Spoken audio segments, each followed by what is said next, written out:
I was the White House #2 correspondent. Sandra Van Ocker was the #1. And they called a conference on Vietnam in Honolulu.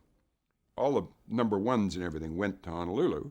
So the trip to Dallas fell to me when the president took the Texas trip. My first big presidential trip other than to Hyannis. And you feel very puffed up as a reporter the first time this happens. Your luggage has on it "Trip of the President" with the White House seal and all, and it's all handled by the White. It's all. And anyway, we got to Fort Worth late at night, and I got to bed about 2 in the morning. Some of the Secret Service and some of the White House press corps went off to a nightclub, but I was just too beat and didn't go. And I made my arrangements with the NBC cameraman who was traveling with us, Mo Levy, and for the next morning. And I got up early the next morning and put my bag out in the corridor for the White House to pick up, and went down to the press room and had a little, the Chamber of Commerce had put on a little breakfast, and we had the copies of the speech that the president was going to deliver later that day. And so we all marked up our speeches and wrote a little bit for a little later. Then we went to the breakfast.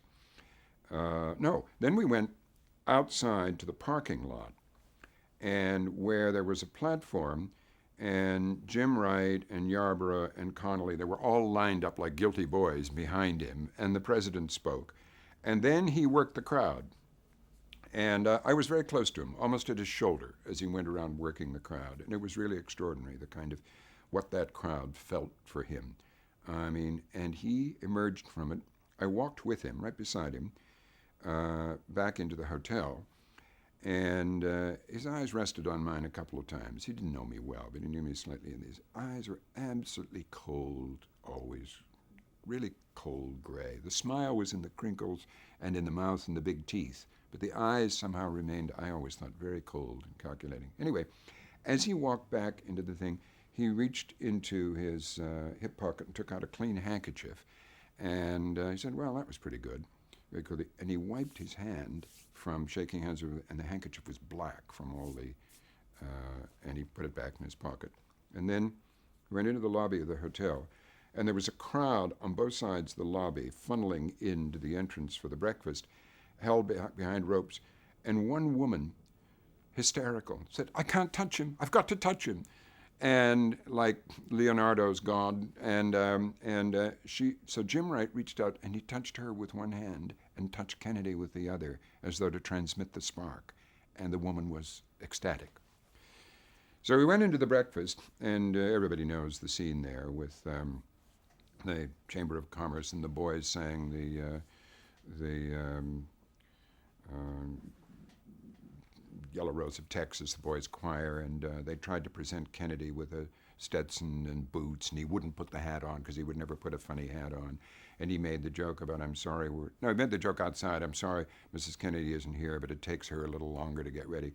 Anyway, I was standing in the hotel kitchen, with Godfrey McHugh, who was his Air Force aide, who always traveled on Air Force One with him. And there was Mrs. Kennedy in the kitchen, waiting for the entrance. And finally, when everybody said, where's Jackie? Then made the entrance to thunderous applause, huge success, so on and so on. And it was full of good fun.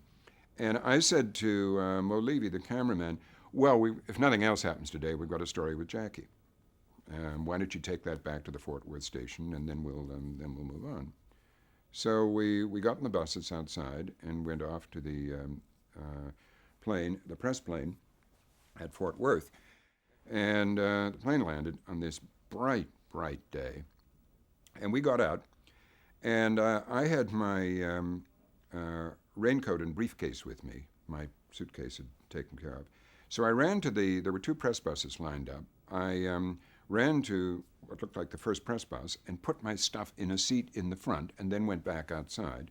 And finally, Air Force One pulled up, and I will just never forget the sight of that. It was so bright, my eyes ached in the sunlight. And then when Mrs. Kennedy came out, and with this pink strawberry ice cream colored suit with the facings of navy blue turned inside out and the little pillbox hat to match, her hair glossy in this bright light, the vivid color and everything. It looked surreally colorful.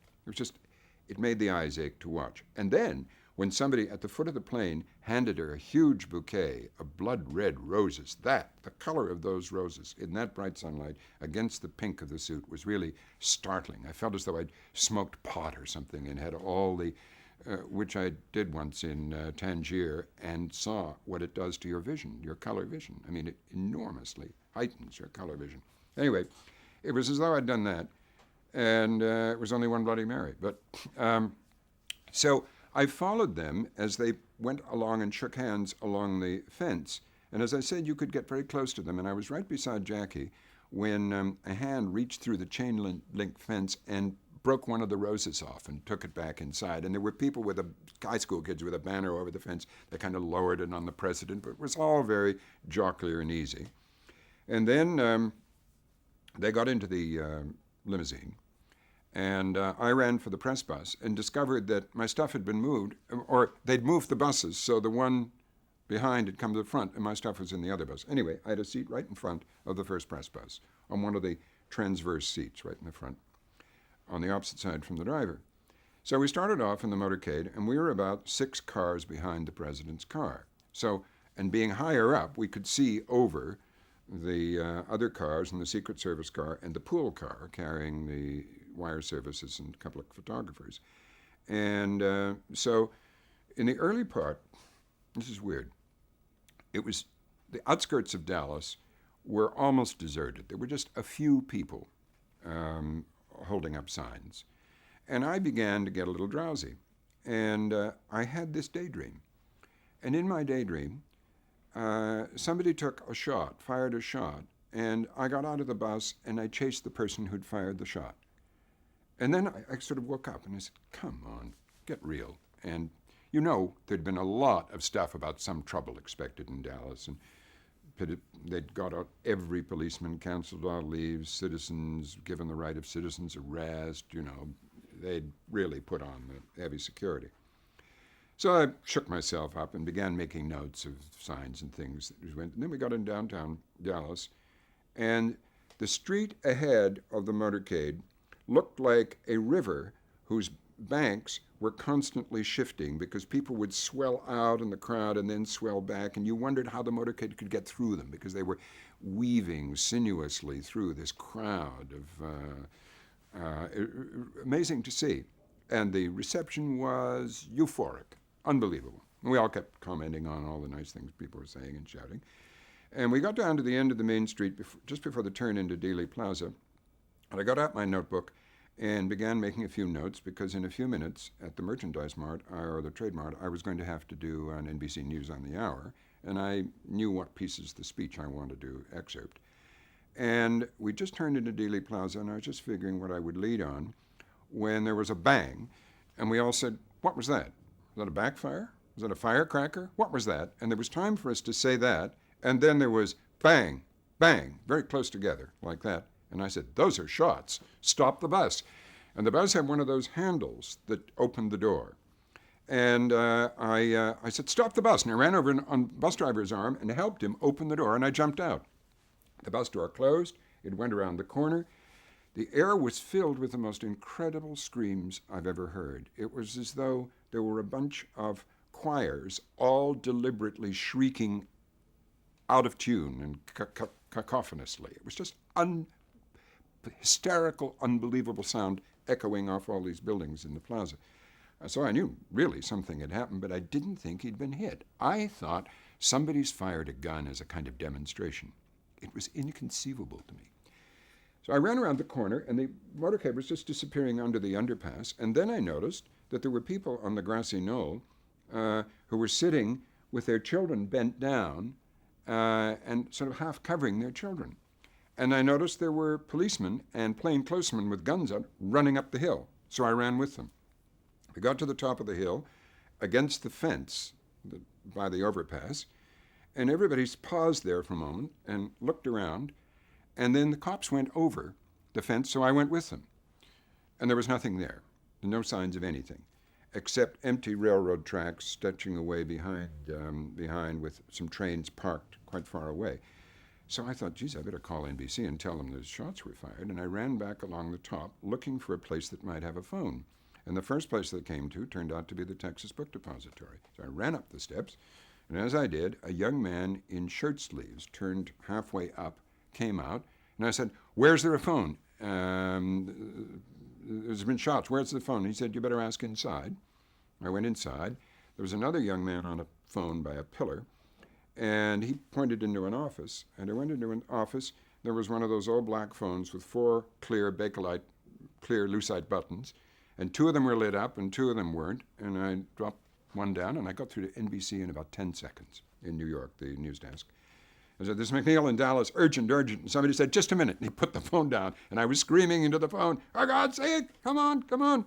Anyway, I did a bulletin saying shots were fired as the president's motorcade passed through downtown Dallas.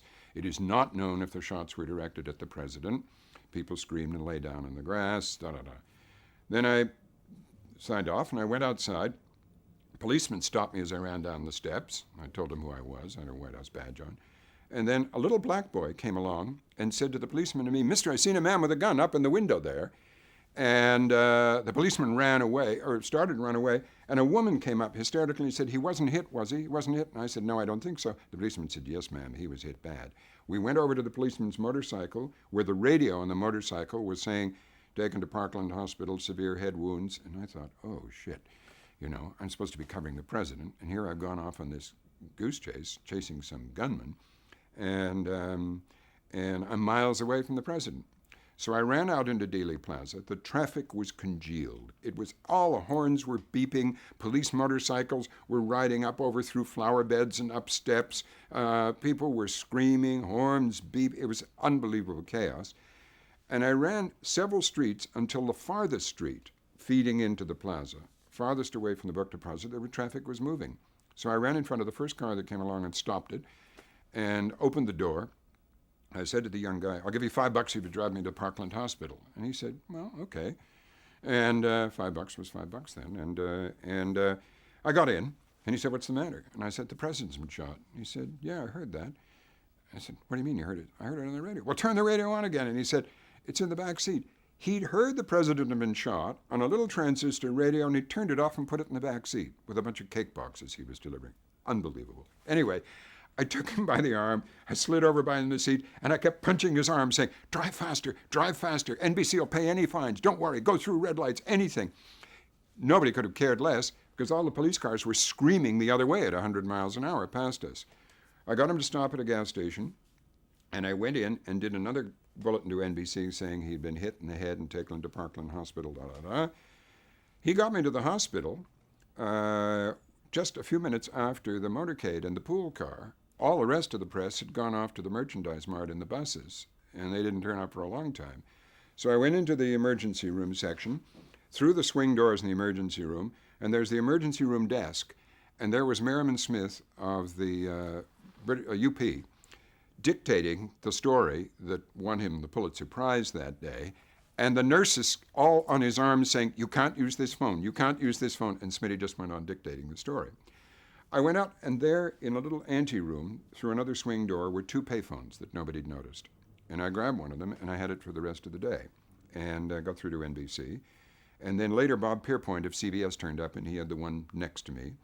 And we would get interns or doctors or nurses to hold the phone while we went in to try and find out what had happened. And talk to whoever we could, the priest who delivered the raft rites, to the various aides. No one would say anything. I said to the priest, "If you deliver the last rites, does that mean he's dead?" And he would say, "I delivered the last rites," and that's all he would say. Then the Secret Service came through and said, everybody out," and Pierpoint and I ducked down. There were glass panels in the door that swung out into the main lobby. We just ducked down on our phones. I'm talking to Huntley and Frank McGee in New York. He's talking to Cronkite on the other phone. And they cleared everybody out. And then we peeked out, and here's Lyndon Johnson coming out, white as anything, surrounded by Secret Service men and aides. and we both dropped the phones, and we burst out like this. Johnson looked as though we were about to shoot him. I mean, oh my God. And the Secret Service pushed us out of the way, and Johnson just bowled his way past us. He knew us both very well. And bowled his way past us, went out. So we reported that he'd gone off. And then later, Mrs. Kennedy came out, and I was in the lobby as she came by with her hand on the coffin and the blood all over her skirt, and this extraordinary dazed look in her eyes that everybody saw. So they went off. NBC said, you better stay there. We got lots of people in Washington and elsewhere. You better stay there in Dallas and see what happens there. And so then it was announced before I left the hospital, and that's the huge difference from today. We didn't have a live camera there. No way of getting a live camera. You know, it was all film. It had to be taken back to Fort Worth and processed and then cut and then put on the air. Fort Worth was an hour's drive away, you know, all that. Today you'd have instant uplinks everywhere. It all would have been, you know, I would have been like one of these CNN people, blah, blah, blah, blah, blah, all the time from the thing. As it was, you did stories when you had something and could get through. So NBC only finally got a mobile unit going because it was broken down in Fort Worth. They couldn't get the engine going on the mobile unit, so they got a wrecker truck to hoist the front of the mobile unit up, and they drove it from Fort Worth to Dallas in the wrecker truck and parked it outside the courthouse, and it was there for Oswald's transfer when Pettit, and Pettit, the NBC, Tom Pettit, the NBC reporter, live saying he's been shot. My God, you know that famous scene. So it worked. But so I was still at the hospital, and I heard that this guy called Oswald had been arrested who worked at the book depository. And I said, isn't that odd? That's the building I went into. God, it must have been coming out about the time I went in. Didn't think anything more about it. I went down to the police station that evening. I saw Oswald as they paraded him back and forth twice. And then, make a long story short, about a year and a half later, I was back at NBC in New York, and William Manchester was just finishing The Death of the President.